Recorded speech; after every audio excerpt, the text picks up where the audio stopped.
Abonnez-vous sur Monsieur Courdegrand et activez la cloche de notification pour ne pas rater à nourrir votre connaissance. À la prochaine.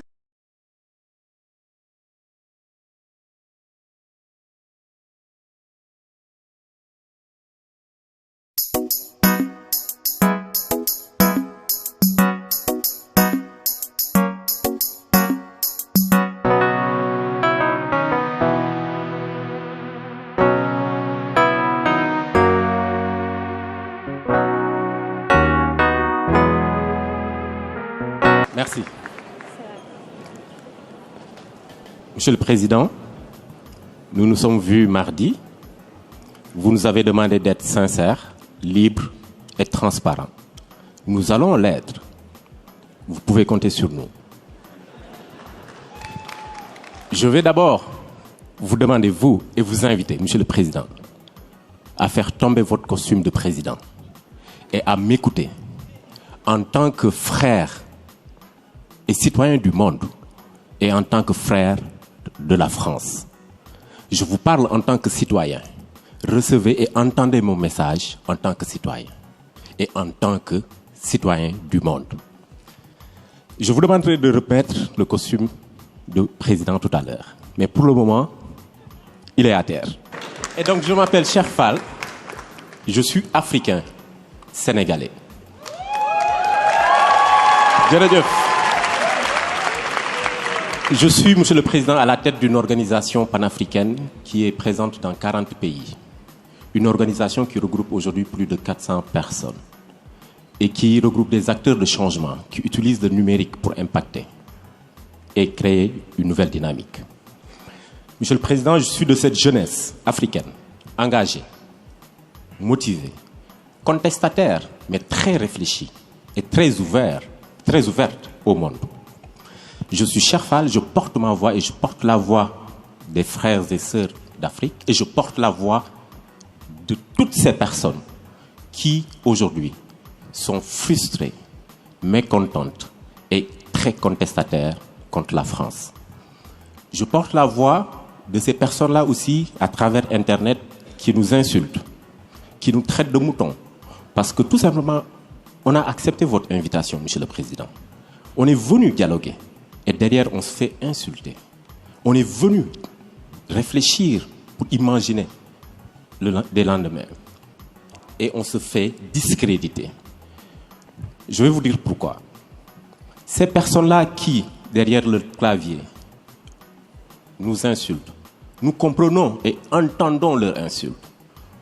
Et nous voulons porter leur voix. Et je vais vous les transmettre. C'est de la colère. C'est de la tristesse et c'est beaucoup de mécontentement. L'Afrique et la France ont eu un passé commun. Et ce passé est toujours présent, lourd à porter pour nous. Nos grands-parents nous ont raconté l'histoire de la colonisation. Elle est d'hier, elle n'est pas encore ensevelie. Nos parents nous ont raconté la France-Afrique et ce qu'a été cette France-Afrique. Mais Monsieur le Président, nous, mes sœurs et frères africains, sommes en train de vivre, de subir et de supporter cette relation France-Afrique. C'est cela que j'ai envie de vous transmettre et de vous dire. Nous sommes ici pour discuter, dialoguer, réfléchir sur les futurs souhaitables. Il ne serait pas possible de le réaliser, ce futur, tant que le passé n'a pas été pensé. Pensé, P-A-N. Pensée, reconnue. Il serait une chimère que de vouloir un futur avec les plaies du passé. Monsieur le Président, ce passé est lourd et continue à peser sur nous. Je vais vous inviter maintenant. Vous pouvez remettre votre costume de président. Je vous invite ici et maintenant à un rendez-vous historique. Je vous invite à prendre ici et maintenant des engagements forts, des décisions fortes pour reconnaître et accepter de demander pardon au continent africain. Vous sentez beaucoup d'émotions dans ce que je suis en train de dire. effectivement, je suis très ému. Et je sais que je ne suis pas le seul à être ému. Mais j'ai envie de vous inviter à ressentir un peu de cette émotion. Après cela, Monsieur le Président, je vous inviterai à cesser de coopérer et de collaborer avec ces présidents dictateurs en Afrique.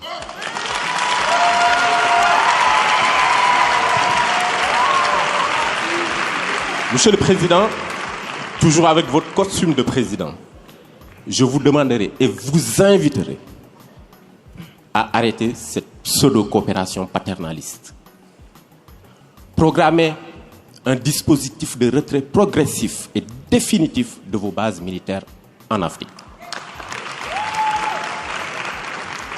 Ensuite, Monsieur le Président, je vous invite, ensemble, mettons un mécanisme de collaboration franche afin de renforcer les acquis démocratiques dans notre pays. Nous vous avons proposé un fonds par le biais de Achille. Mais il ne faudrait pas que ce fonds soit uniquement financé et porté par la France. Nous avons des Africains qui défendent la démocratie et qui sont des philanthropes. Et nous les invitons, moi, à travers ma voix, la voix de mes amis, Mo Ibrahim, Jay Naidou, Tony Emelunu et tant d'autres, rejoignez-nous, travaillons ensemble, finançons et portons le changement. Et pour finir, Monsieur le Président, mettez en œuvre vos engagements d'Abidjan à propos du franc CFA. Mettez en œuvre, mais allez au-delà. Prenez la décision historique de refuser à partir de maintenant la garde de la réserve des fonds du franc CFA ici en France. Je vous remercie. Je termine, Monsieur le Président, en vous disant que si nous devons construire un champ, il nous faut penser le passé. Il nous faut faire tomber les symboles et il nous faut changer et modifier les postures. Je vous remercie. J'ai des choses à dire, mais il faudrait bien que vous me permettiez de respecter les salutations d'usage.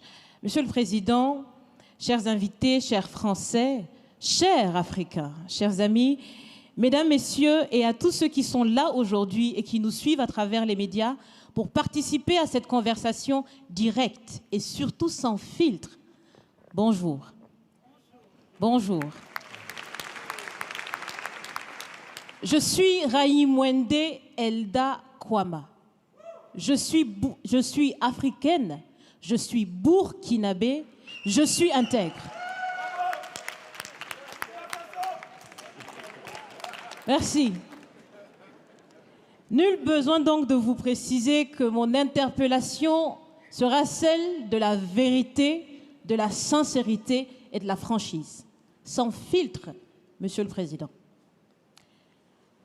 Mon point va s'articuler autour de tous ces imaginaires-là. Et s'il s'agit de parler des imaginaires et de ces concepts faux, incompatibles à la réalité de nos peuples, il faudra surtout parler du vocabulaire dépassé, inadapté, dévalorisant, qui réside encore dans vos discours et dans celui de vos institutions lorsque vous vous adressez à l'Afrique ou lorsque vous levez des fonds pour aider l'Afrique. Parmi ces expressions, il y en a une qui retient mon attention tout le temps et qui par fini me dérange. L'aide au développement. Monsieur le Président, l'aide, tant qu'elle n'aide pas, tant qu'elle n'amène pas à se départir de l'aide, comme le dit Thomas Sankara, il faut s'en débarrasser. Car l'aide, ce type d'aide-là rend esclave. Ce type d'aide-là empêche les peuples, les populations de s'en sortir par elles-mêmes, par leur propre capacité, parce qu'elles peuvent le faire, Monsieur le Président, et vous devrez le savoir. Le meilleur est en chacun d'entre nous, quelle que soit notre origine. Je continue donc pour vous citer ici Feu Joseph Kizerbo, un intellectuel africain, certainement que vous le connaissez. Vous lisez beaucoup, n'est-ce pas, Monsieur le Président? Il a dit, et je cite, « On ne développe pas, on se développe. » Fin de citation. Alors si on ne développe pas, on ne peut pas non plus aider à développer. Ça fait près d'un siècle que l'aide au développement se balade en Afrique. Ça ne marche pas.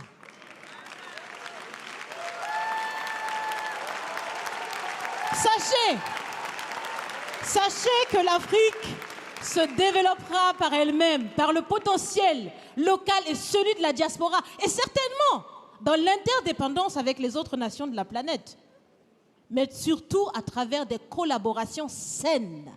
Je répète, saines, transparentes, constructives. Il y a des têtes bien faites, il y a des investisseurs aussi en Afrique. Nous innovons déjà en Afrique. Et si ce n'est pas co-constructif, dans cette relation qu'on imagine, on n'en veut pas. C'est donc fini. C'est donc fini les expressions « Sauvons l'Afrique ». Aidons à développer l'Afrique, il y a tellement de misérables là-bas. C'est fini, Monsieur le Président.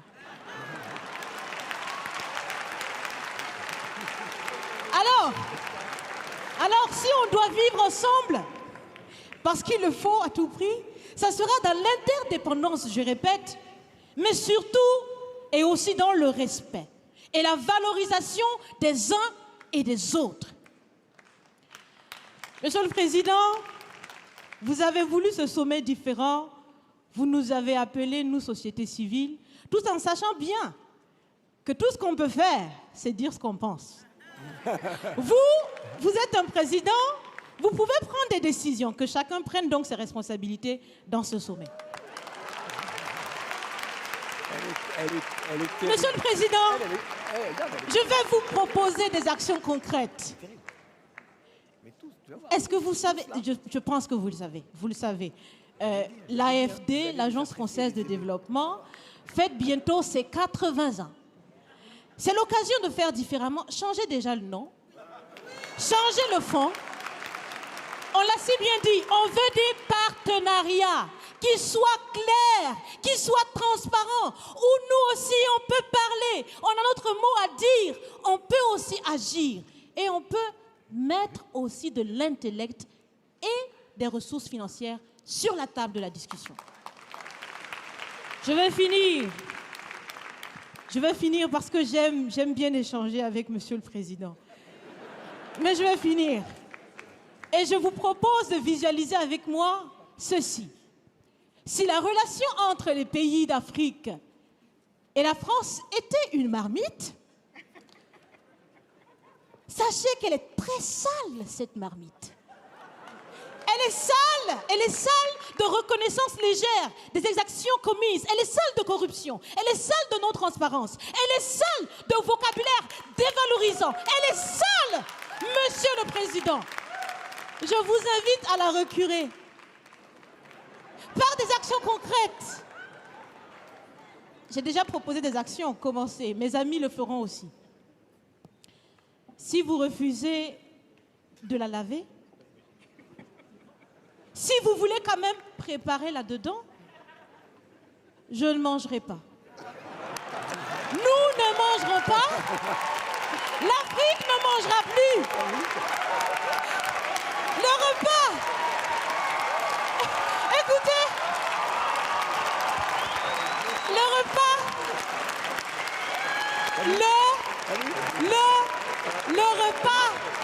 Le repas sera prêt. Vous serez le seul à table avec un appétit difficile. À bon entendeur, salut. Merci. Alors, beaucoup de choses ont été dites et je ne vais pas chercher à répondre à tout, mais je vais aller direct sur les questions les plus spécifiques qui ont été posées, en particulier les questions de vocabulaire. Puisque vous m'avez d'abord interrogé là-dessus, Edda. Si on dialogue, on s'écoute. Si vous m'avez écouté, vous ne m'avez pas entendu parler d'aide au développement. J'ai dit justement tout à l'heure qu'on voulait faire de l'investissement solidaire, parce que je considère que c'est de l'investissement. Et ce changement, on est en train de le porter, de le faire. Et donc, je dis ça parce que ce qu'on est en train de faire est très important. Et vous portez une énergie, une indignation, parfois une colère. Parce que vous subissez une colère de gens qui vous en veulent d'être ici aussi, qui vous mettent la pression.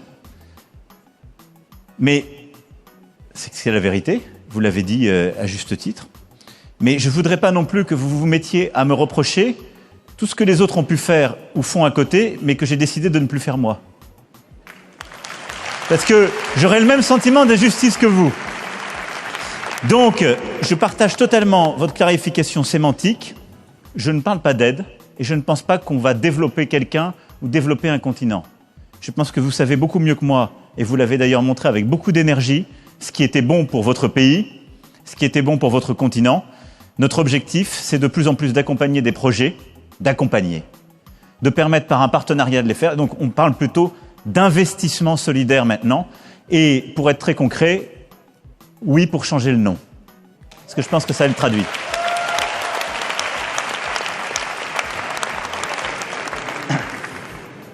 Aujourd'hui, déjà, moi ce que je retiens de ce que vous dites, c'est que je l'ai dit à Ouaga 1, on a commencé à changer beaucoup de choses, mais la méthode ne change pas assez vite. Et moi, c'est ce que je retiens aussi de ce que vous me dites et de vos interpellations. Et donc, aujourd'hui, on a bousculé quand même beaucoup de financements de projets. On a la moitié des projets qui sont financés par l'AFD, qui sont des projets qui ne passent plus par le gouvernement, d'ores et déjà. Je le dis parce que c'est souvent pas su, et c'est une petite révolution. La moitié. Il faut qu'on continue à monter. Malgré tout, à un moment donné, va se poser la question, je vous la pose en toute franchise, vous allez sans doute vous engager dans vos pays. Vous le faites pour certains déjà. Vous allez gagner des élections démocratiques.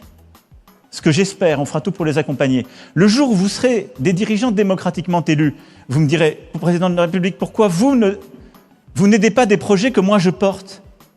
Donc tout ce que porte un gouvernement n'est pas mauvais, non plus.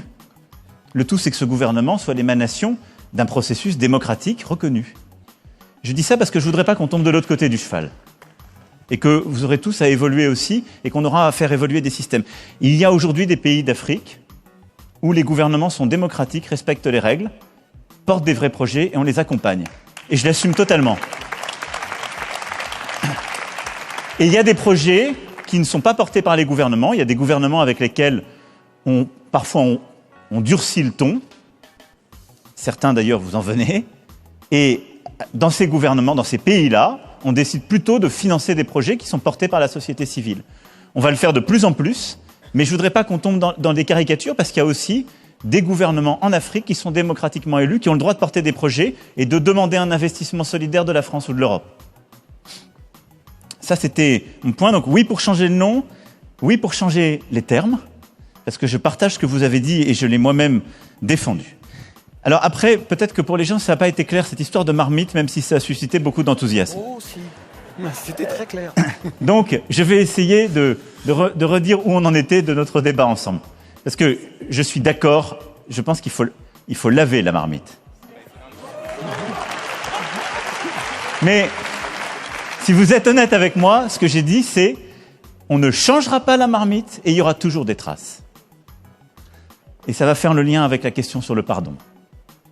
On pourrait dire, c'est notre tentation à tous, il est sans doute possible que moi-même, dans mes engagements politiques, j'ai parfois cédé à ce désir ou cette expression de dire avec nous tout va changer, on va tout réinventer. C'est pas vrai. On est tous les enfants d'une histoire, les héritiers de cette histoire, elle pèse beaucoup plus lourd que nous, elle nous encombre. Et donc cette marmite, elle est en effet pleine de toutes les tâches que vous évoquez, elle est très... Et le ragoût qu'on y fait n'est plus très bon. Vous l'avez dit. Et donc, il faut à la fois continuer à faire des choses, parce que ce sont des projets, ce sont des vies. Et donc, j'assume complètement qu'on continue à investir, mais il faut changer les termes, le regard, et rééquilibrer la relation. C'est ce que vous me demandez. Là où je veux être clair, c'est quand je dis on ne la changera pas, c'est que c'est pas vrai qu'on oubliera le passé et ses blessures. Et donc, il faut les assumer. Et donc ça passe par un discours de reconnaissance, de considération et de capacité à aller au-delà. Voilà, mais je voulais être clair. Donc oui, on va relever les manches et on va la récurer. Mais il restera toujours des trucs. Mais surtout, on va faire beaucoup d'autres projets et on va regarder l'avenir.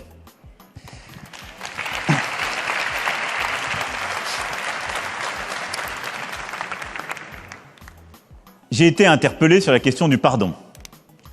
Je vais être simple. Si je veux faire un succès d'estrade, je le fais. Évidemment, si je dis oui, je le fais, la main sur le cœur, et que je vous dis le pardon est demandé, ça va vous faire très plaisir. Mais je pense que ça n'a... Je vous le dis très sincèrement, sur ce que vous me demandez, ça n'est pas ça ce que je dois faire. Pourquoi ? Parce que c'est trop facile. Il m'est arrivé de demander pardon. Je l'ai fait d'ailleurs il n'y a pas si longtemps, ça a été une des rares fois, pour la question des harkis en France. Parce qu'il y a une série de responsabilités particulières, très concrètes, très traçables, et que j'assume totalement, et qui enclenchent un processus de réparation, y compris de gens qui ont vécu ça dans leur vie, dans leur chair, et des enfants qui ont été élevés derrière des barbelés jusqu'à assez récemment. Dire le pardon, ça voudrait dire qu'en quelque sorte, je voudrais me délier. Et je ne crois pas à une politique de pardon, en tout cas dans le lien qu'il y a entre la France et l'Afrique. Je crois à une politique de reconnaissance, d'abord et avant tout. Je l'ai assumé, cette reconnaissance, y compris quand j'étais candidat, et je l'ai assumé comme président. Oui, la France a une responsabilité immense, puisque la France a été un pays qui a organisé le commerce triangulaire et la colonisation. Elle n'est pas le seul, mais elle y a largement contribué. Et donc oui, il faut reconnaître cette responsabilité, assumer de la porter, elle fait partie de notre passé et de la relation. Donc oui au discours de reconnaissance, aujourd'hui comme demain. Parce qu'une fois que je reconnais, je nomme tout ce qui va avec, je nomme ce que les historiens ont documenté, ce qui est établi en vérité. Et j'en prends ma part, mais je ne m'en débarrasse pas. Mais est-ce que moi, je peux demander pardon au nom de cette histoire à votre génération? Je pense qu'à ce moment-là, ce qu'il y a derrière le pardon, c'est la volonté, en quelque sorte, pour le coup, de passer à autre chose, de m'en débarrasser. Et je ne pense pas que nous nous débarrasserons de cette histoire. Et donc, avec la question de la reconnaissance, il y a pour moi celle plutôt d'une politique de la promesse. Je cite mes maîtres, mais Paul Ricoeur a beaucoup mieux que moi écrit là-dessus. Il n'y a pas de politique de pardon. Il y a une politique de la reconnaissance et il y a une politique de la promesse.